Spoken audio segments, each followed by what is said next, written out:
আসসালামু আলাইকুম। আজকে আহ, যারা বিগিনার আছে তাদের জন্য একটা গুরুত্বপূর্ণ ক্লাস।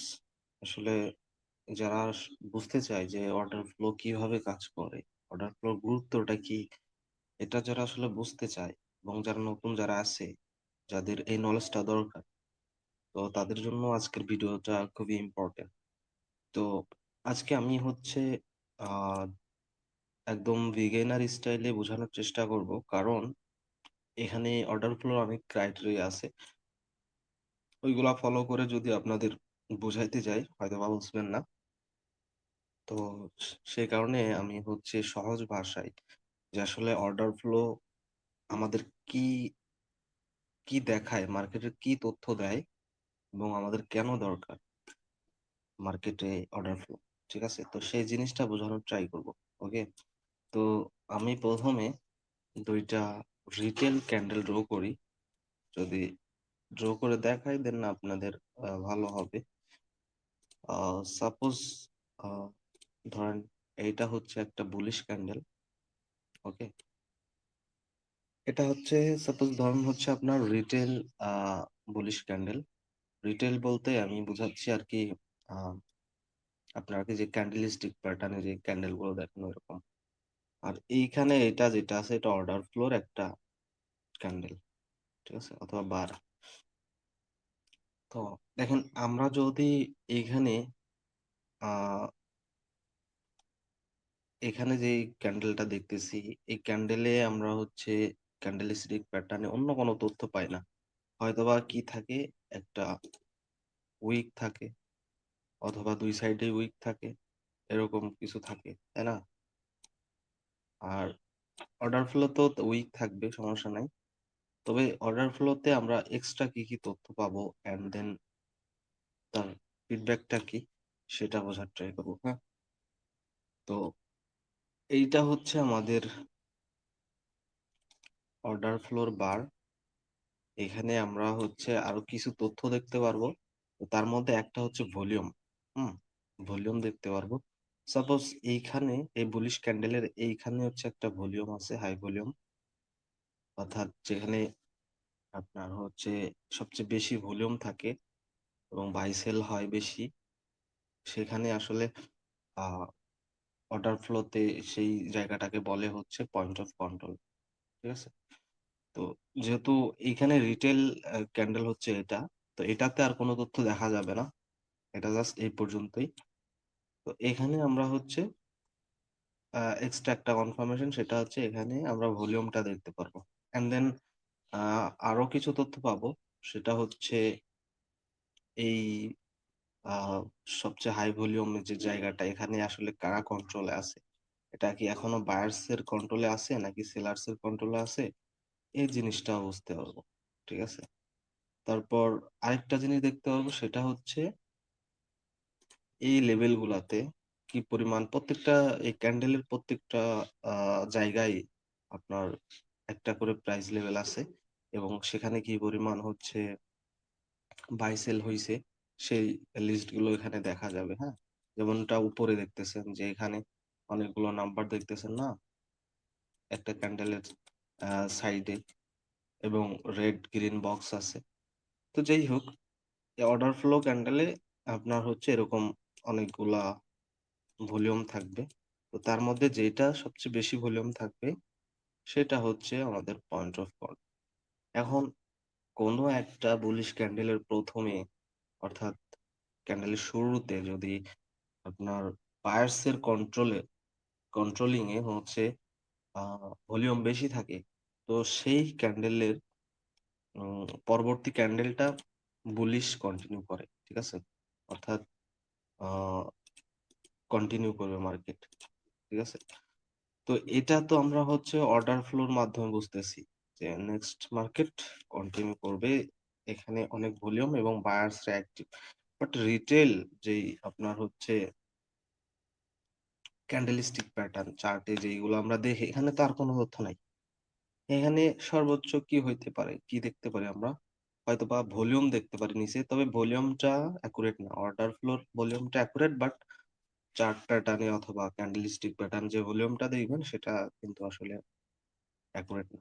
তো ওইটা দেখা না দেখাচ্ছেন। তো সেজন্য ওইটা আর দেখাচ্ছি না। তো এখানে আমরা জাস্ট আর কি দেখতেছি? এখানে কোনো কিছুই দেখতে পারতেছি না। হয়তোবা এক সাইডে উইক বড় থাকবে, হয়তোবা উপরের উইকের কারণে আমরা বলতে পারি যে এটা হচ্ছে সেলিং প্রেশার আছে এই ক্যান্ডেলে, তাই না? অথবা নিচে উইক বড় আছে, হয়তোবা আমরা বলতে পারি যে বাইং প্রেশার আছে। কিন্তু অ্যাকুরেট কোনো তথ্য দিতে পারে না। যেমন সাপোজ এটার এই অর্ডার ফ্লো ক্যান্ডেলের এইটাতে আপনার সেলিং প্রেশার আছে, হ্যাঁ?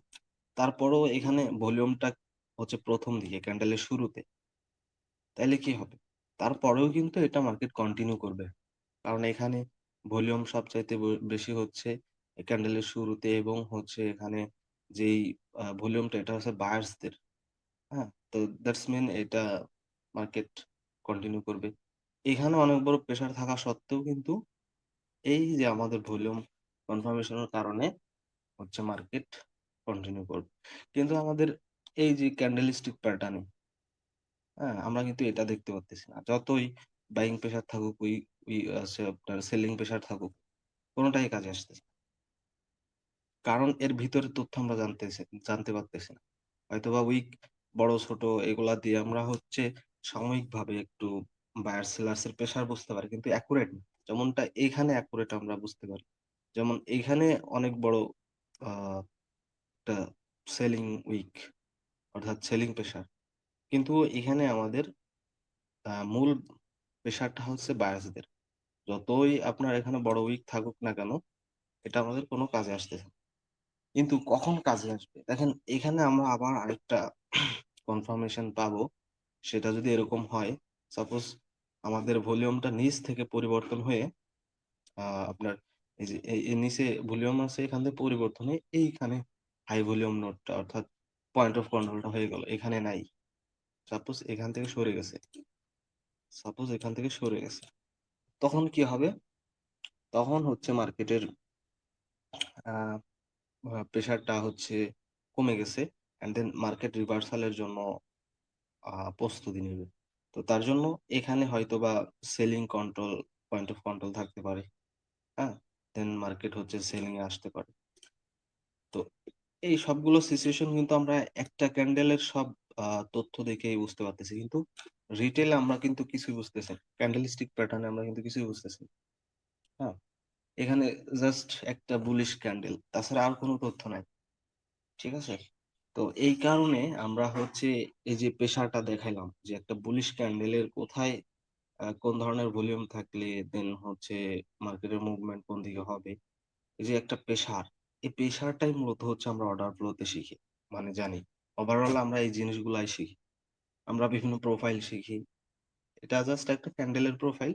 বাট আমরা টোটাল মার্কেট প্রোফাইল, জিপিও, তারপর volume, vertical volume, horizontal volume আর বিভিন্ন সিস্টেমে আমরা হচ্ছে মার্কেটের প্রেশার গুলো বুঝি। মানে দেখি যে আসলে মার্কেটের নেক্সট মুভমেন্ট গুলো কোন দিকে হবে।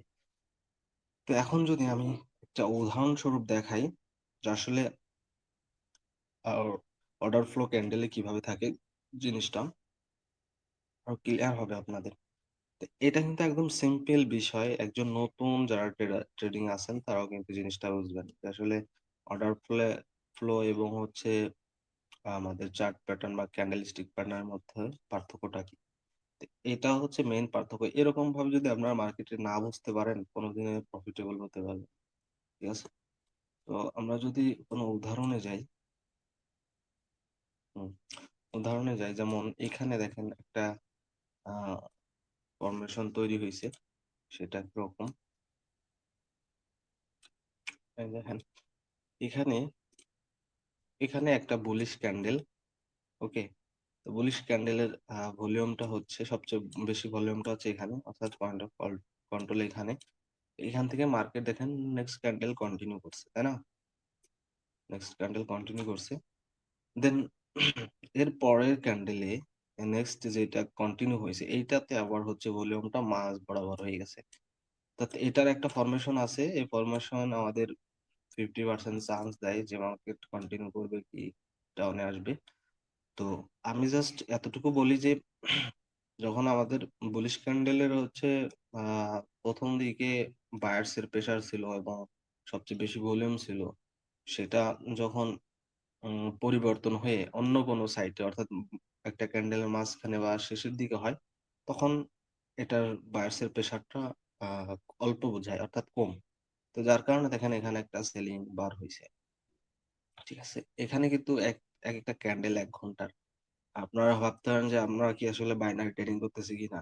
আসলে না, বাইনারি জিনিসটা আসলে গ্যাম্বলিং, ওইটা হিসাব বাদ। এখানে মূলত আমরা ফরেক্স অথবা ক্রিপ্টো যে কোনো একটাতে করতে পারি। তো এখানে আমাদের যদি হায়ার টাইম ফ্রেমে কোনো ক্যান্ডেল ফরমেশন আমরা হচ্ছে ভালোভাবে অ্যানালাইসিস করতে পারি, তো সেভাবে আমরা হচ্ছে 1 আওয়ারে অনেক ভালো রেজাল্টও করতে পারি।